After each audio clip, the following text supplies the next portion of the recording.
Okay. ది శివం అండి. Okay. Ayodhya Tripura మౌనీశం, అయోధ్య రఘునందన్ స్వామి, నరేంద్ర త్రివేంద్రం, శ్రీరంగ మౌని మోదీ, సన్యాది విషన్, వివన్నోని, కర్ణాటక బెంగళూరు సత్యగిన అబ్బాయిని. ఓకేనండి. టెక్స్ట్ బేబీ బ్రెయిన్ సర్జరీ అబ్బాయినండి. ఓకేనండి. మదర్ జీన్స్ అబ్బాయిని చెప్తున్నా కదండి.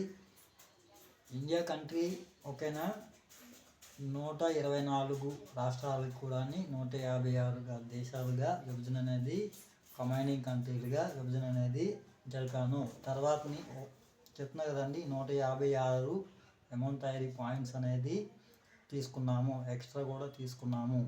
ప్రతి ఒక్క రాష్ట్రం కూడా ప్రతి ఒక్క కంట్రీగా విభజన అనేది చేస్తాను. తర్వాత చెప్తున్నా కదండి మన కంట్రీకి మనము డెవలప్మెంట్ అనేది అభివృద్ధి అనేది చేసుకోవాలి.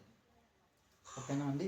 తర్వాతని మన ఇండియా ప్రజలకి ఉన్నటువంటి హక్కులు చట్టాలు పరముగా ఓకేనండి, సెషన్స్ చట్టాలు పరంగా ఓకేనండి విభజన అనేది జరిపానండి. ఓకేనండి. తర్వాత నేను చెప్తున్నా కదండి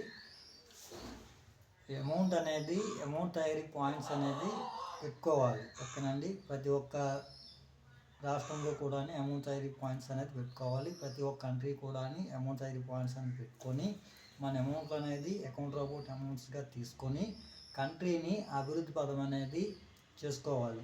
ల్యాండ్స్, హౌసెస్, రోడ్స్ అండ్ చెప్తున్నా కదండి మొబైల్స్, డ్రెస్, సెల్ ఫోన్స్ ఓకేనండి. తర్వాతని డైమండ్స్, కోహినూర్ డైమండ్స్ ఓకేనండి, కోహినూర్ వజ్రం ఓకేనండి. ఇటువంటివన్నీ కూడా అభివృద్ధి పదంలో ఉన్నటువంటి అన్నీ కూడా మన కంట్రీకి అనేది డెవలప్మెంట్ అనేది చేసుకునే పరంగా వచ్చేసి ఓకేనండి 126 రాష్ట్రాలు కూడా 156 దేశాలుగా విభజన అనేది 2015లో జరిగింది. తర్వాతని ఓకేనండి పొలిటీషియన్స్ అనేది ఓకేనా కేర్ తీసుకోవాలి, కంట్రీని అభివృద్ధి పదమైన చేసుకోవాలి. అదేవిధంగా తర్వాతని వాళ్ళకి కూడా అమౌంట్ తయారని పెట్టి ఇగోండి మాకు ఉన్నటువంటి హక్కులు ఓకేనండి ప్రకారం ఇగో మాకు చేతనైంది ఇస్తున్నామని చెప్పేసి వాళ్ళకి అనేది మనం అమౌంట్లు అనేది ఇవ్వాలండి. ఇది వాస్తవం, నేను చెప్పింది వాస్తవం.